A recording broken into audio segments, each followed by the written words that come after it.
ایک ہوتا ہے منظر, دوسرا ہوتا ہے پس منظر. جب ہم پس منظر کی طرف جاتے ہیں تو میں آپ سے اسٹارٹ کروں گی آپ کے پس منظر سے, آپ کی جرنی سے, کہ جیسے آپ کے ان کا گروپ یہاں کے جو بن احسان بلڈرز سے جو یہ نام پڑا یا جو آپ نے یہ بنیاد رکھی, تو آپ نے کہاں سے سٹارٹ لیا, کیسے آپ کو ذہن میں آیا کہ مجھے ایک بزنس مین بننا ہے؟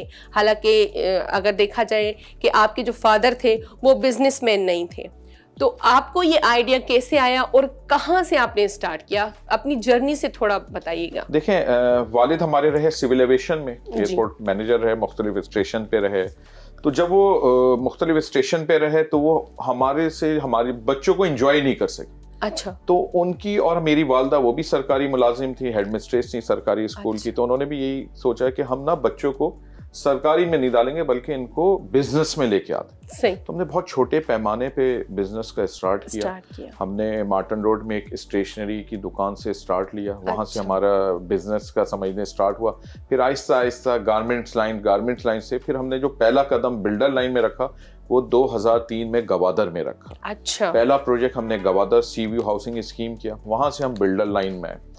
اور جو یہ سب آپ نے جیسے اپنے شروع میں کہا کہ چیزیں بہت آسان دکھ رہی ہوتی ہیں کہ بلڈر کی جو دیکھ رہے ہوتے ہیں کہ وہ آ رہا ہے جا رہا ہے اس کی لائف, لیکن اس کے پیچھے جو ایک اسٹرگل ہوتی ہے وہ بہت تکلیف دہ ہوتی ہے اور بڑی برداشت کرنے والی ہوتی ہے, تب کہیں جا کے آپ اس مقام پہ پہنچتے ہیں. آج اگر آپ یہاں ہمارے آفس میں بیٹھی ہوئی ہیں یا آپ ہمارے اگر آج پروجیکٹ دیکھ رہی ہیں, تو اس پورے عرصے میں ایک 30 سال کا عرصہ لگا ہے جو بڑا سخت اور کٹھن رہا.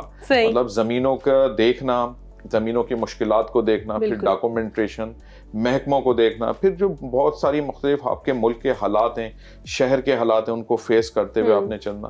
لیکن الحمدللہ بن احسان نے ایک اچھا ٹائم گزارا اس ملک میں, اس شہر میں. ہم نے گوادر میں بھی کام کیا, ہم نے کراچی میں بھی کام کیا, اور اب ہم ڈیلیور کی طرف جا رہے ہیں کہ جن لوگوں نے ہم پہ اعتماد کیا اب ہم ان کو ڈیلیور کر رہے ہیں کہ وہ لوگ آئیں, اپنے جو ہم سے پلاٹس لیے یا جو اب لینا چاہ رہے ہیں کنسٹرکٹ کریں اور اپنی چیزوں کو آگے لے کے جائیں.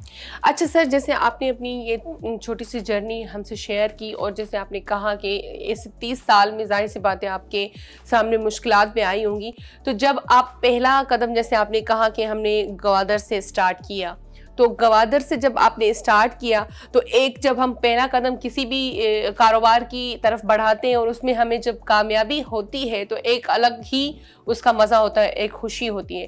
تو آپ نے اس سے پہلے کیا سوچا تھا کہ ہم مطلب کامیابی کی طرف جائیں گے یا نہیں جائیں گے؟ یہ چیز ایک بلڈر کے ذہن میں آتی ہے اسٹارٹ کرنے سے پہلے؟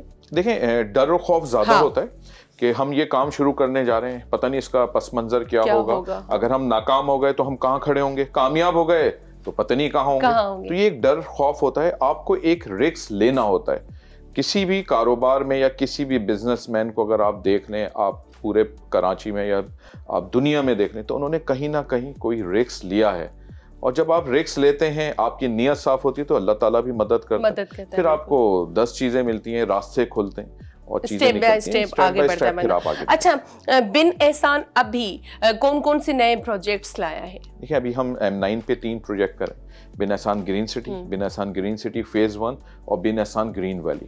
یہ 3 پروجیکٹ ہمارے اس وقت M9 پہ چل رہے ہیں, لیکن ملک کی معیشت کی وجہ سے تھوڑا سا سلو ہم نے اسٹیپ اپنا کیا ہوا ہے, لیکن پھر بھی ڈیولپمنٹ ہم نے اپنے ٹائم پہ کی. جو ہم نے 2020 میں پروجیکٹ لانچ کیا, ہمارا پروگرام تھا کہ ہم 3 سال کے اندر اس کو کمپلیٹ کریں گے اور لوگوں کو ہینڈ اوور کریں گے. الحمدللہ 3 سال نہیں 4 سال, لیکن اب ہم ڈیلیور کی طرف جا رہے ہیں. اس کے فوری بعد ہمارا گرین ویلی ہے کہ اب اس کی ڈیولپمنٹ اسٹارٹ ہے, اور گرین سٹی کی ڈیولپمنٹ اسٹارٹ ہے, تاکہ جو ہمارا لوگوں سے وعدہ ہے پلاٹ کا, اور اس کا ان کا ایک خواب ہے کہ وہ پلاٹ لیں جو اپنے بچوں کے لیے لیتے ہیں یا اپنے مستقبل کے لیے لیتے ہیں.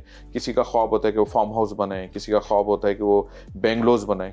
تو اب ہم اس کی مراحل کی طرف جائیں. اچھا سر, آپ سے تھوڑا یہ میں ایک کلیئر پوچھنا چاہوں گی, کیونکہ ہمارے حاضرین اور ناظرین بھی دیکھ رہے ہیں کہ ہم یہاں پلاٹس کی یا بنگلوز کی یا جو بھی اس پراپرٹی کی بات کر رہے ہیں, لیکن ابھی میں آپ سے پوچھوں گی فلیٹس کے حوالے سے کہ جو بلڈنگ بنتی ہے تو آپ کے ذہن میں کیا ہوتا ہے کہ ہم کبھی دیکھتے ہیں کہ بھائی 14 مالا بھی چلا جاتا ہے, 15 بھی ہم نے دیکھا ہے, یا کراچی میں ہی دیکھا ہے, کبھی 4 بھی ہوتا ہے, 6 بھی ہوتا ہے, 8 بھی ہوتا ہے.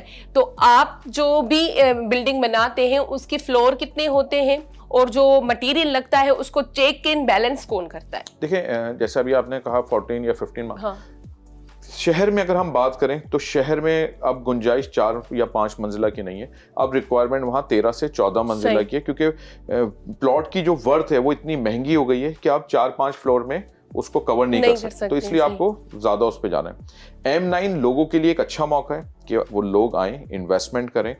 آپ 3 منزلہ کی ابھی وہاں پہ اپروول ہے، جو SD ہمارا ادارہ لگتا ہے 7 ڈیولپمنٹ اتھارٹی، وہ اس وقت اپروول دے گا 3 فلور کی۔ جب آپ کے پاس ریکوائرمنٹ آئے گی، آپ کی چیزیں بڑھیں گی، اس کے بعد آپ آہستہ آہستہ چیزوں کو طرف جاتے ہیں۔ جب ہم M9 پہ آئے اس وقت پلاٹ کی قیمت 7.5 لاکھ تھی، کم اس پہ تھی 3 سال کے شیڈول پہ، آج 20 لاکھ ہے، 26 لاکھ ہے۔ حالانکہ اس وقت اگر آپ دیکھیں تو ملک کی معیشت ایسی نہیں ہے کہ ریٹ بہت ہائی جائیں، بلڈروں کے اوپر ایک مشکل ٹائم ہے، لیکن یہ مشکل ٹائم کوئی پہلی دفعہ نہیں ہے، ہم ایسے 2-3 سیشن گزار چکے ہیں۔ اس کے بعد جب ریٹ آپ کے کھلتے ہیں، چیزیں جاتی ہیں تو بہت ہائی جاتی ہیں۔ یہ بیسٹ ٹائم ہے لوگوں کی انویسٹمنٹ کا، کہ لوگ اپنے جو سرمایہ ہے اس کو انویسٹ کریں پراپرٹی میں، وہ پراپرٹی جو آپ کو پوزیشن مل رہی ہے، سب لیز مل رہی ہے، جہاں آپ سیف ہوں۔ صحیح۔